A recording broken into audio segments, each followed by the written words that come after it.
Hello, everyone.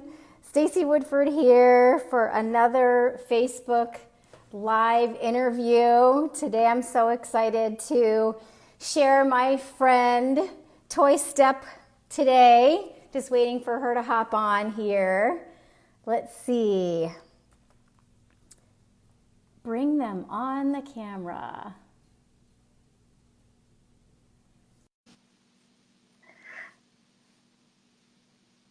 Yay! Hey, Maria. Thanks for joining us. Hey! There she is. Hey, Toi. Hi! Oh my gosh, I'm so excited to have Toi on with me today. We are good buds. We are. We are buds.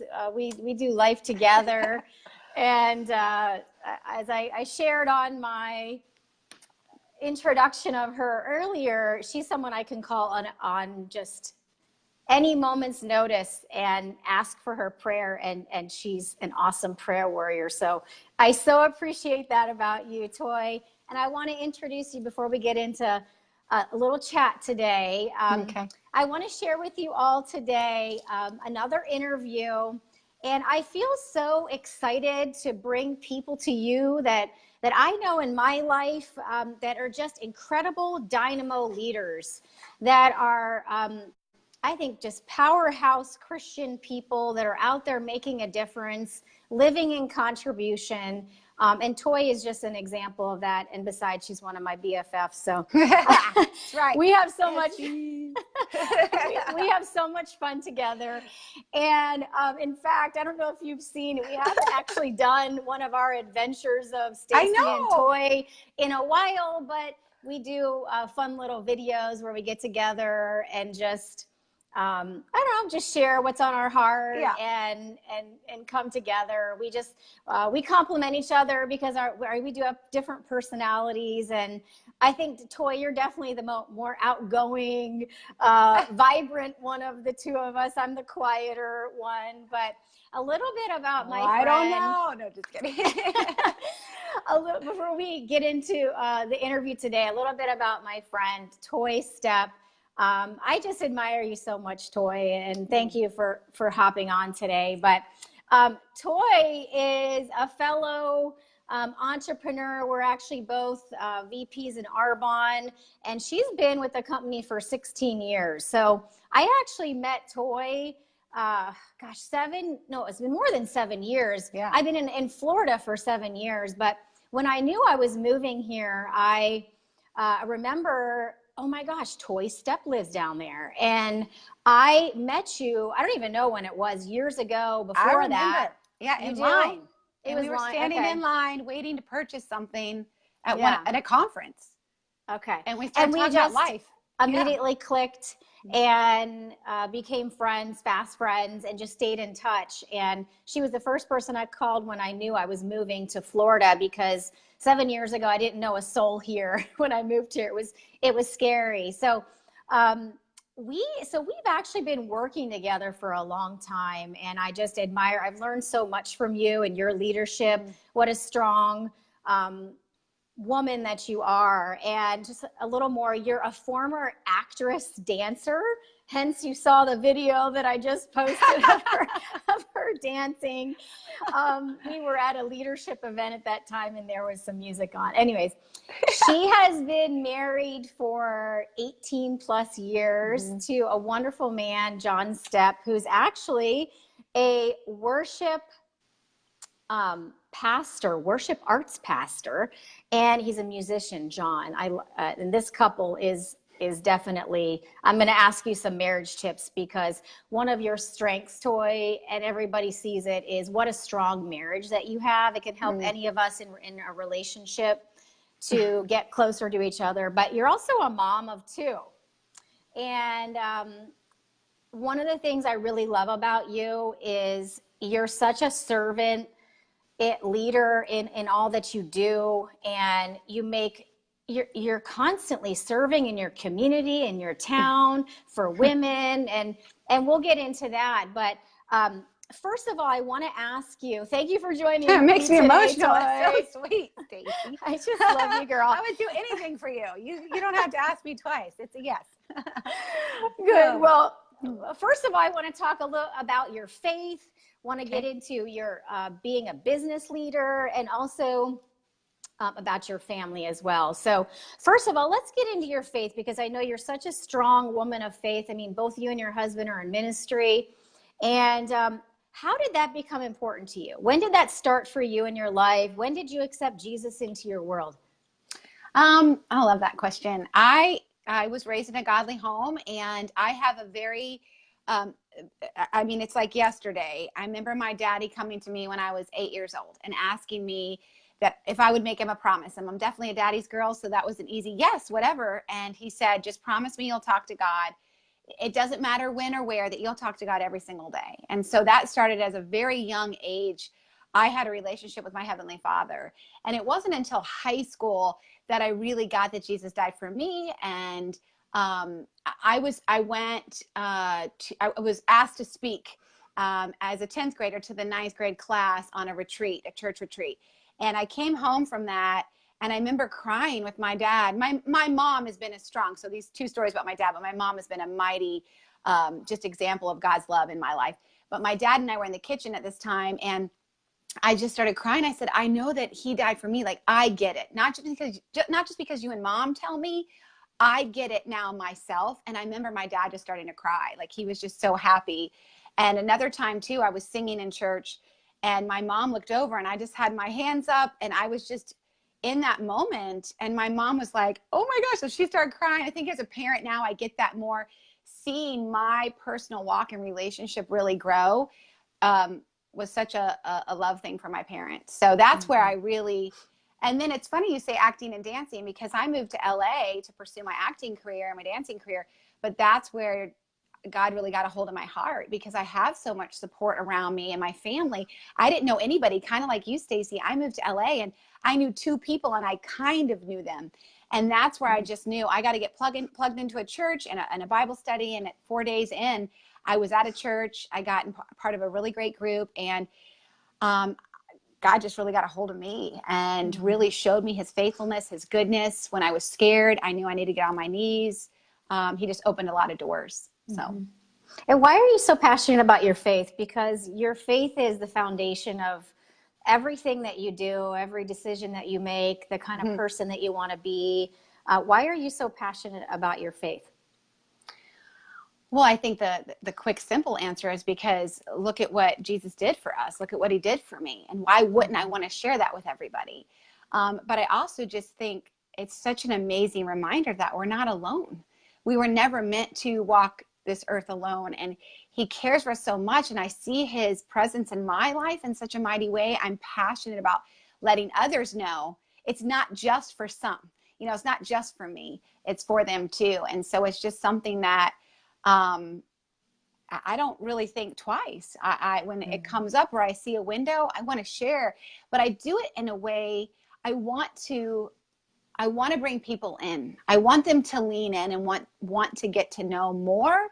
And sometimes, most times, we've got to earn that. We've got to build that relationship so that then they trust and understand it's coming from my heart, and it's because I really care for them.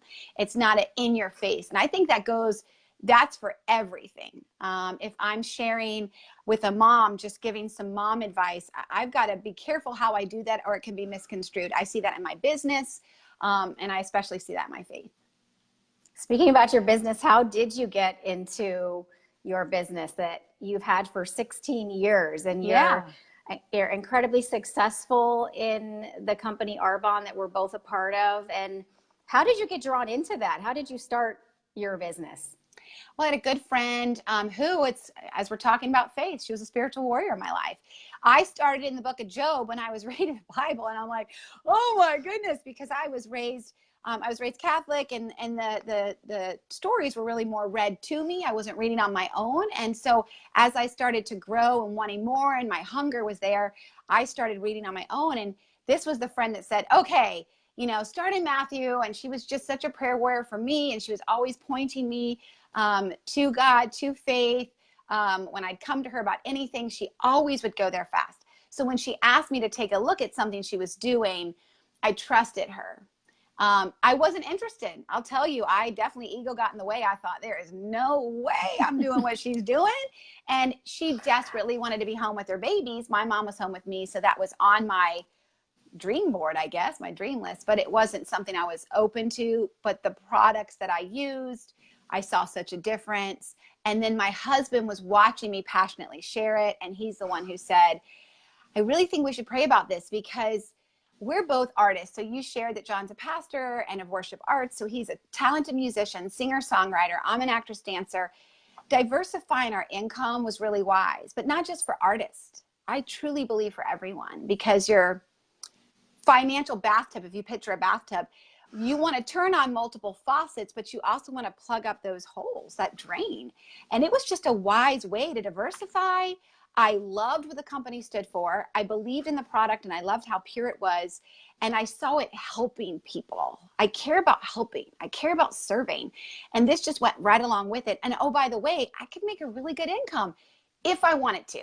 I could just make some part-time income too, which would have blessed us. But I saw the potential to really make some big life changes for me, for my husband, for our future family. And that was very attractive. But I was a no. And I think anybody in business, whether you're in the business Stacey and I do or not, be patient, because she was patient with me, and the products made such a difference that I naturally couldn't stop talking about it. And for this particular business, it's pretty simple. But giving it time, she continued to give me information. It takes time. It takes multiple exposures, and it just made a lot of sense for us. That's great. And you've become successful in what you do and have become a leader in it. And people, you're at a place in your business that people look up to you. They admire you. They want to know, I mean, how did you do it? How did you get there? And reading books that say success leaves clues.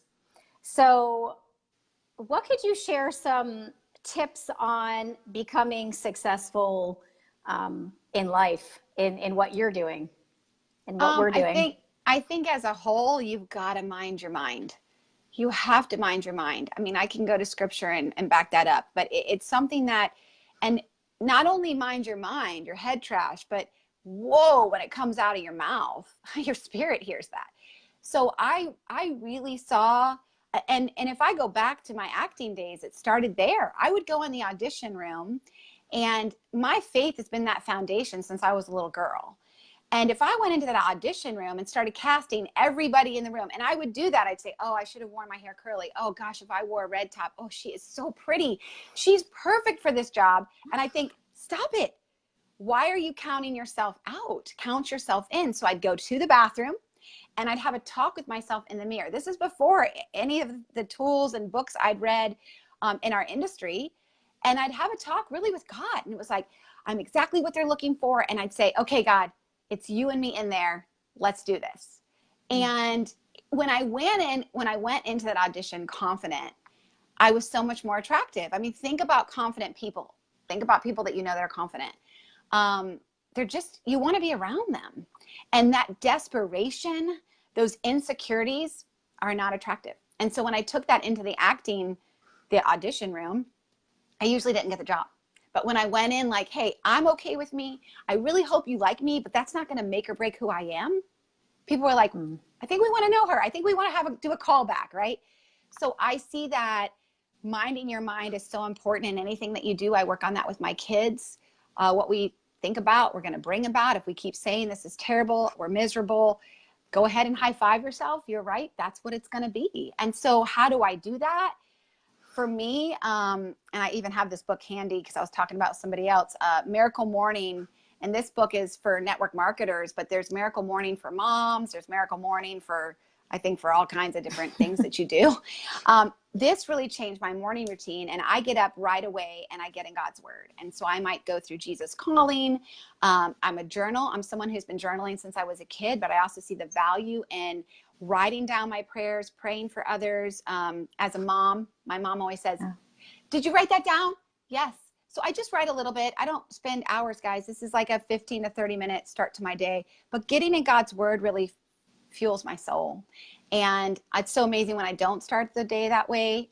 And then I go back and read what I was supposed to read that day. I'm like, oh yeah, probably should have started that way. And then just breathing, exercising. The neat thing about it is I'm doing it with my children. So we're starting our day in God's word, saying some positive affirmations. I am brave. I am kind. I'm obedient. I'm a good sister to my brother. I'm a good brother to my sister. But me saying I'm a good wife to John. There's a lot of tools, Stace, that I use. Another one, and we'll get into marriage, but Power of Praying Wife. So my morning routine and how I start the day really helps me mind my mind well. Doesn't mean that things don't still show up. Doesn't mean I always respond so perfectly. Oh, no, I wish I could say that. No. But getting into God's word really helps me center, focus. I'm nicer to the people I live with. John can attest to that. Whatever you're doing in the bathroom, yes. I do it in my bathroom. It's like my war room. He's like, I don't know, but keep doing it because you're a lot nicer since in your war room. That's why I have like verses and positive things and like be kind, breathe, like trust him. Well, the mindset is everything. And you starting that from the time you were, I guess, a teenager, speaking out loud what you want to see. And so where does that confidence come from? Where do you get that confidence? Because you were saying, when I'm okay with who I am, it shows up and people can see that. So where does that come from? And how does someone get that? It definitely comes from my faith. It's just knowing that I am loved. I laugh because you posted that video of us, but we both were at the beach. I mean, we have such like minds, and I think we attract who we are. That's why they say, take an inventory. You become like the 5 people you hang out with most. And for some, you think about that and go, ooh, that's scary. Maybe you need to transition some of that time, right? I'm super thankful I'm married to Toi Stepp because he is who I spend a lot of time with, and he is definitely he just makes me better. He challenges me. There are times because he's a man, I'm a woman. I think it's God's sense of humor bringing us together, and we sharpen each other, but he is just one of the wisest people I know. But I also look at you, Stace, and how we can come to each other. I go to you fast. I come to you fast for prayer, just like you said, you come to me. And here, both of us were at the beach today sharing, just perspective, whatever God put on our heart. And, what was your question? I got caught up. I said, how did you get that such confidence? Oh, confidence. And being okay with yourself, because I think that is such a huge thing for people. It is. They may not like who they are or struggle believing in themselves. And so you said it comes from God. And how does that come from God? Can you talk a little bit more about that? Yeah, let me just back up. I think to back up my point of who you hang out with, what are you feeding your mind with? And that's why getting in his word and understanding it. I'll even coach moms. I remember when they were little, and I read this great book by Heidi St. John called Becoming Mom Strong. And it's such a great reminder, and we're all becoming. None of us has arrived. And anytime I'm asked to speak, I have the privilege of speaking to a lot of moms these days. And I'm loving the season because I had a lot of moms speak into my life. And I feel like it's an opportunity to give back when I can share some of the wisdom that's been given to me with others. But she just talked about how none of us has arrived. We're all becoming, we're all growing. It's all this ebb and flow, right?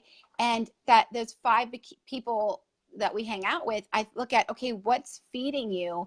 Where are you going to for that source? And one of the things she said that I wish somebody said to me when the kids were younger, she said, we beat ourselves up having this quiet time and we want it so bad, right? And we're exhausted. When the kids are little, you're so tired. I say parenting is exhilarating and exhausting. The highs are amazing, but you're also whipped.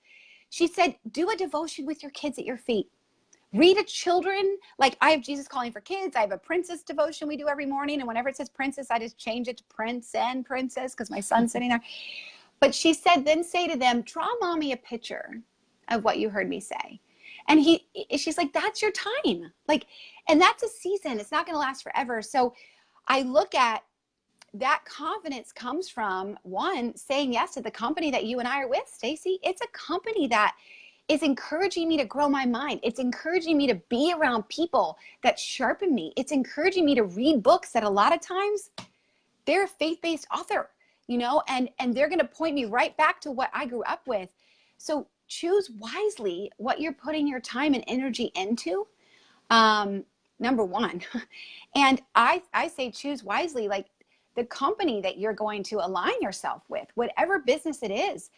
I feel like we made a really good choice, Stacey, and the company that we're a part of just encourages us to grow and edify not only ourselves, but other people. You know, that saying, look at the list of people you serve. Make sure you're not the only one on that list, because we know people like that. It's me, me, me, me, me, me, me, me, me. But also make sure you're on the list. You know, if you're always out serving and you don't take time to put that oxygen mask on you, and for me, that's sitting with God. And hey, guys, I'll let the word be read to me. We have this amazing app on these phones. I've got my Bible app, and I'll look at my reading for that day, and I will have it read to me while I'm in the shower. I want to get his word in. So if I didn't have as much time as I wanted, or something happened, we had a storm last night, my kiddo was in our bed, I had it read to me while I was working out today. So I still can get it because I know the importance of it. And that has really built my confidence. Yeah, it fuels my mind. Helps me when I walk into a room of people not be scared. Like, hey, he's got this. At the beach today, what a reminder. Like, whatever you're dealing with, if he can make that ocean, he can handle your issue, whatever it is. That's right. And I know one thing that I like to do that's helped me a lot in personal growth is declarations and speaking out the word of God and declaring what you want to see. And that also builds confidence as well. Yeah. So tell me another tip for success as well. Like what characteristic in you has, or what actions have you taken that have built success for you as an entrepreneur, you know, in our field? What have you done? Because sometimes there's like, people think it's a big mystery how people become successful. And you look at people in all different walks of life and different businesses or whatever, got a lot of the same things in common. Yeah.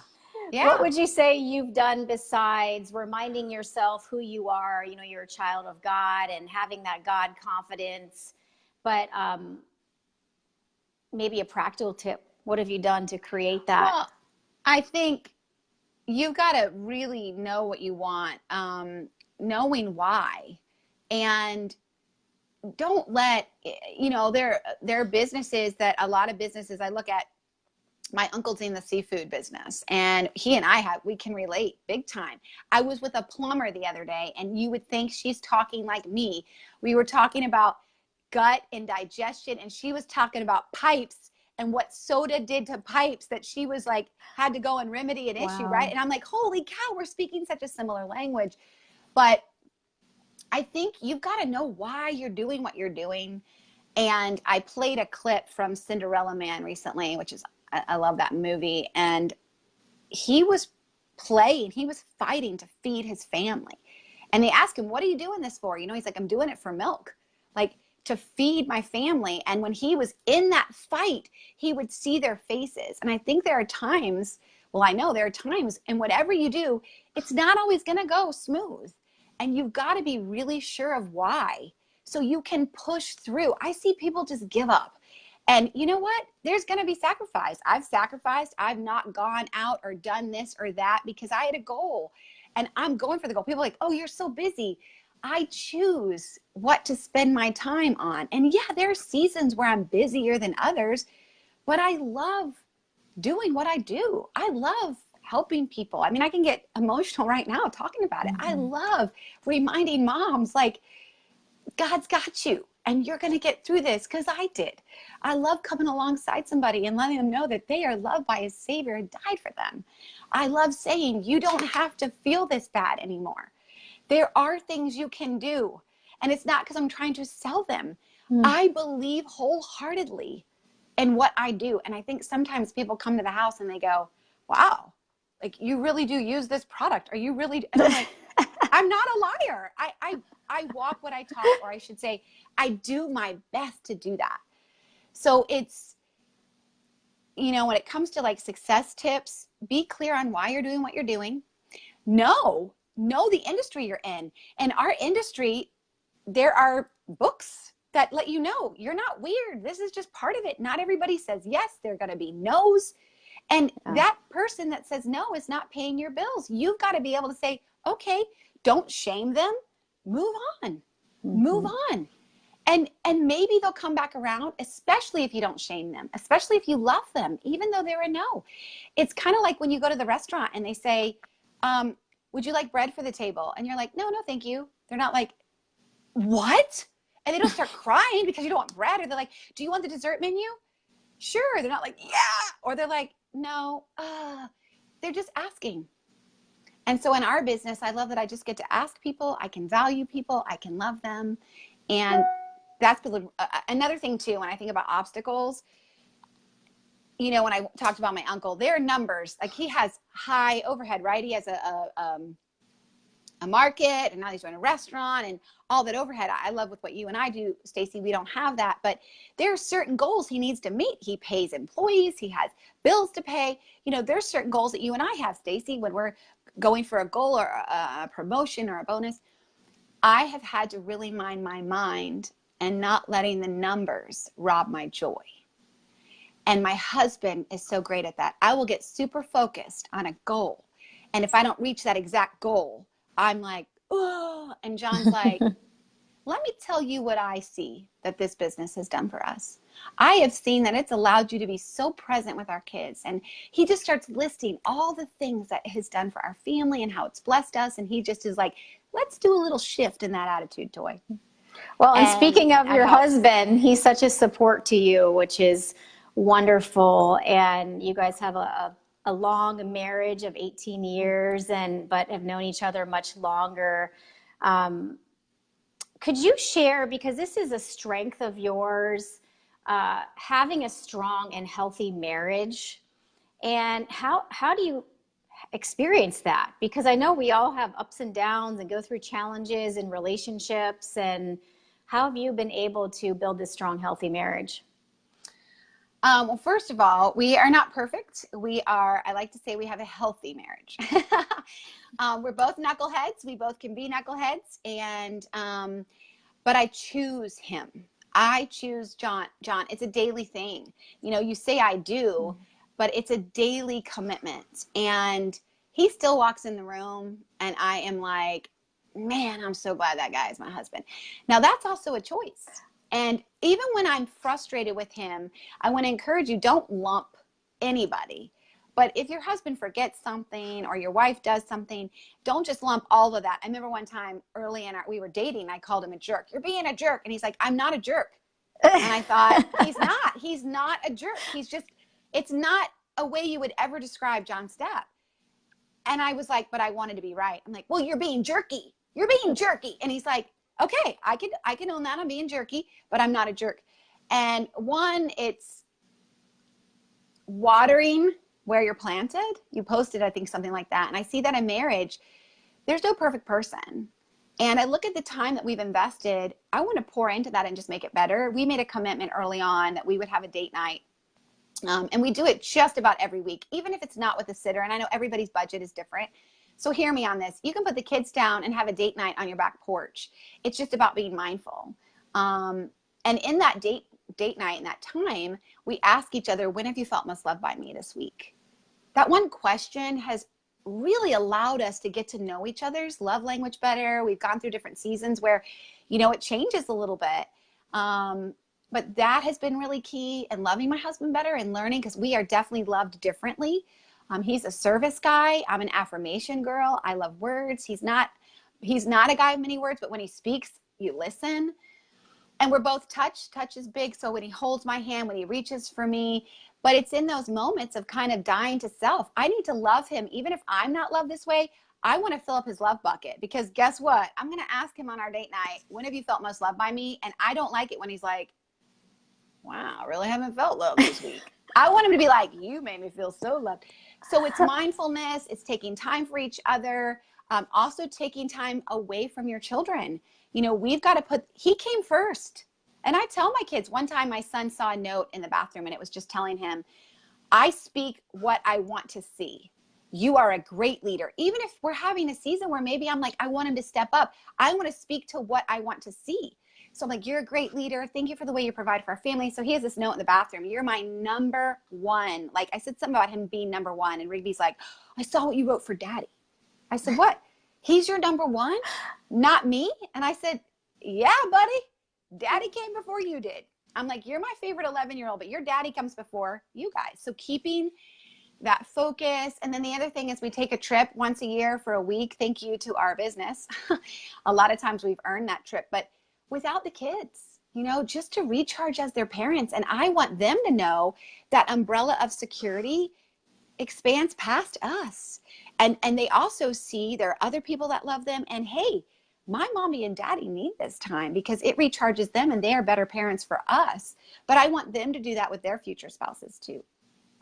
So, well, what's evident is your commitment to each other and commitment to uplifting each other, even when you may not feel like it. And it's funny that you said that John is more service, and I see that that's who you are. To me, you are such a person that serves others and just lives a life of contribution. And how can I help? How can I make a difference here? And you serve in different capacities in your life besides, you know, being a leader in your business. But where else are you serving? I see you wear a lot of hats, Toi, and it's such an inspiration. I love being friends with you because, you know, friends can spur each other on to being better, and you definitely do that for me. But I know you've helped with the Pace Women's Center. You've led women's groups. You speak to different groups, and you know, your voice is you know, so encouraging. I mean, I could get choked up just watching you at the Pace Women's Center every year that you lead this give back to Pace of underprivileged girls, and how it's the highlight of their year to get a gift, and how, you know, our company Arbonne partners with us in providing gifts, and seeing you get up there and speak and pour life into these girls. And, you know, that might have been the only positive or encouraging thing they've heard, you know, for months. And how you're teaching your children, you know, bringing your son up and he's speaking in front of, and so you model such generosity to others, and bringing your kids along and teaching them and modeling for them how to be a person of influence, and really living out what your God calling is. So I know I'm talking for you right now, but you've so inspired me in that. Nice. I watch you speak like that, and I think, oh my gosh, I'm such an emotional person. I love to speak as well, but that the words that you speak and pour into other women are just what they're moving and powerful words. So thank you for you know, your service for these girls that, you know, need love and encouragement, and you're a bright shining star in their lives. But how else are you serving in your world? It makes me emotional. One, you're just so sweet. You've been, because I am an affirmation person, I joke and say, just so you guys listening, like Stacy tells me, girl, you're looking hot, or she says these things to me, and I'm like, God knew I needed you. Like, you're such a sister. I love it. But listening to you is just so kind, and I'm humbled because I love it. It's not, I see God, and that's what one of the things I think that comes with age is you really start to see your strengths. You start to see how God has wired you, and you stop trying to be other people and be who God has made you to be. He needs you to be you. He needs Toi to be Toi, Stacy to be Stacy, John to be John, and so on and so on.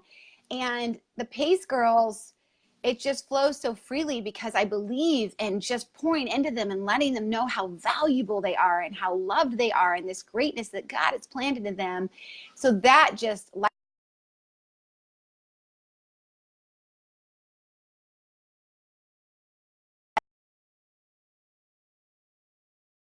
Lost Toi. Oh, there and you are. he, so he's like, oh, sorry. So I'm also serving, I love, like I said, moms. That's a big heart pull for me. And so I co-lead with a great girl that I just adore, Mom to Mom group at our church, Family Church Farms out here in Jupiter Farms. That's where my husband's a pastor. And I love that. I care so deeply for these women and just want them to know how loved they are and come alongside them and encourage them. And I also love holding their babies because my baby is now 7. So I say official baby holder is what I want my shirt to say. But really reminding them of God's truths. So the mom group, I also lead a parent group on campus at our kids' school, Jupiter Christian, because that was something that I went to when we first were there 7 years ago. And I got so connected, and I loved learning from all different seasons of these moms' lives. Some had college age and high school, and some had, and I remember going, okay, I'm going to tuck that in my toolbox for that. And okay, when Rigby starts saying that, okay, remember this. And then they asked me to lead the group, and it's added so much value. How could I say no? And then I love serving in our church and in our community there, wherever God uses me, wherever I can really bless my husband, because I know where I can help, him, and we all deal with stress differently. And so if there's something I can do that lightens his load, and then I have to be careful I don't add to his load, because sometimes I'm like, oh my gosh, I stress it out. He's like, I don't want you to serve and it's going to stress you out, right? So, well, yeah, and I wanted areas. to ask you about this, because it's not that you have to go and kill yourself volunteering and serving in any way, but I just want to encourage you to serve somehow. And and what does God put on your heart to let me go share ahead. for a second, because so people here, they go, oh my gosh, and let me simplify it. Let me take it down for a second. So that prayer group at the kids' campus is twice a month. And because of the school calendar, we're meeting once a month, October, November, and December. So it's once a month. And then I stay and I volunteer with my daughter's teacher. So I give of some time. I'm already there. And I have lunch with both my kids. So I'm there twice a month at most. It's 30 to 31 days out of the month. So it looks like I'm there a ton. It's not a ton of time. It's very focused time. It's precious time. It's valuable time. And then the mom group, we meet twice a month. Yes, there's planning. I don't want to minimize what I'm doing, but I also want to simplify for you guys. This doesn't mean I'm giving I don't know. I think we overcomplicate things, and start serving where you can. Okay, maybe you give an hour once a month at your kid's school. Maybe there's a great program at your church that you're like, I love babies. Holding a baby twice a month would really bless your children's ministry. Trust me. Or maybe you love working in the parking lot or hospitality team. You have a personality that when someone walks in the door, you love saying, hey, how you doing? We love people like that in church work. We love for people to feel loved. So just look at where you can plug in. The PACE thing, I do that once a year. Now I developed a wellness program too, and we were doing that. That was a little bit more time, but that's not all the time. So look at where you can, like Stacy said, start serving.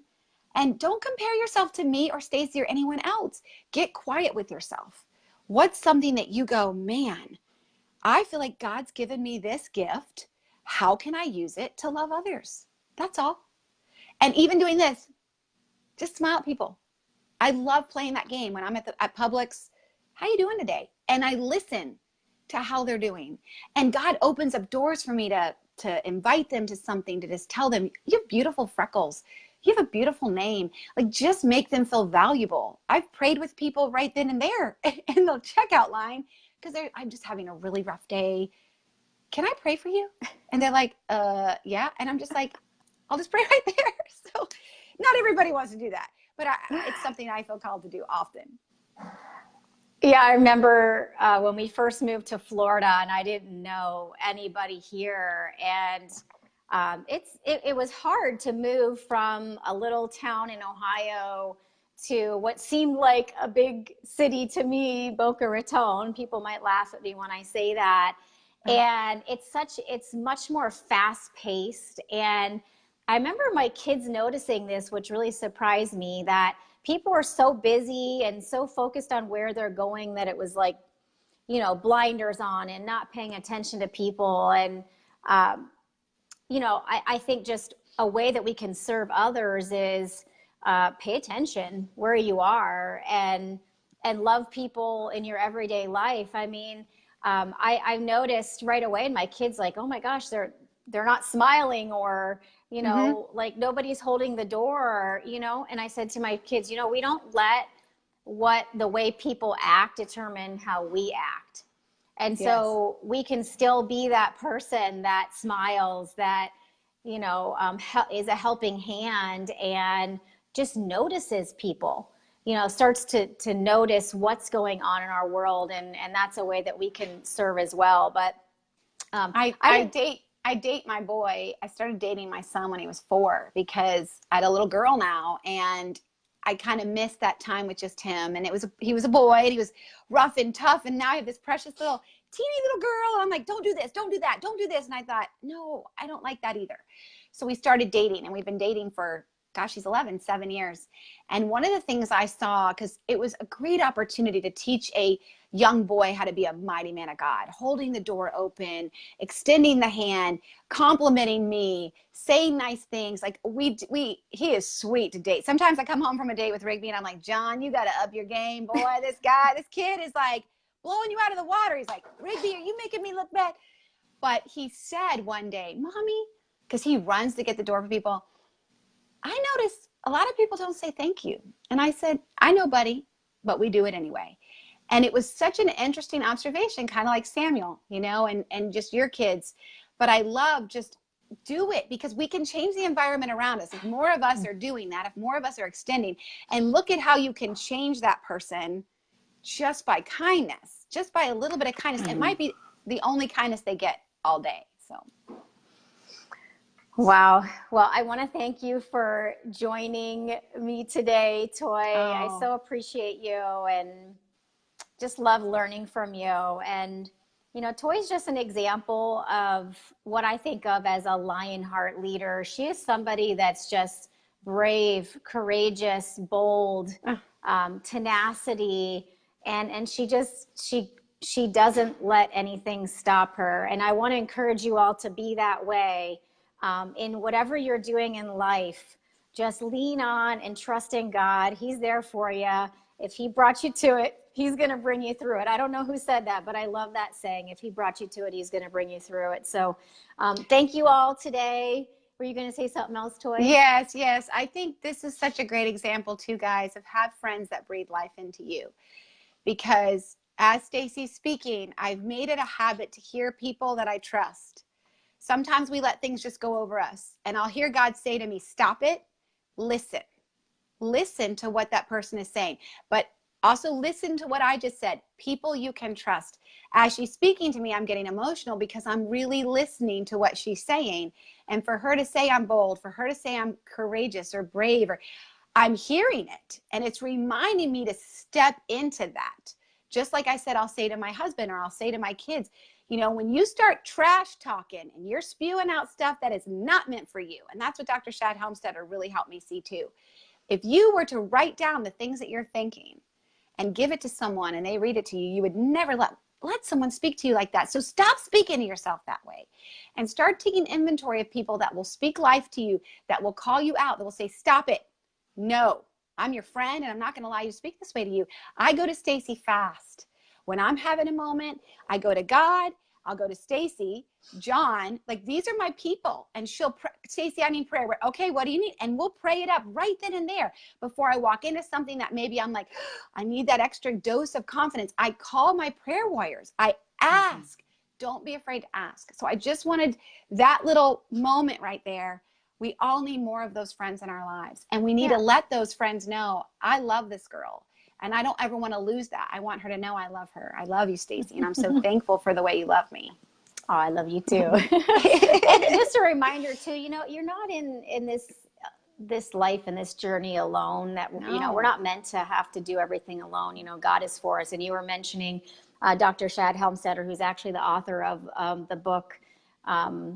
Why did I know it? Yeah, what you say when you talk to yourself. I knew it when you were talking about it. The book, What to Say When You Talk to Yourself, is really an incredible book. Another one, Crash the Chatterbox, since a big part of what we were talking about today was your mindset. Those are a couple tools that can help you. So again, thank you for joining us today on this interview. Thanks, Toi. Stacey. I love you. And God bless you all. Have a great day. Bye, guys. Bye.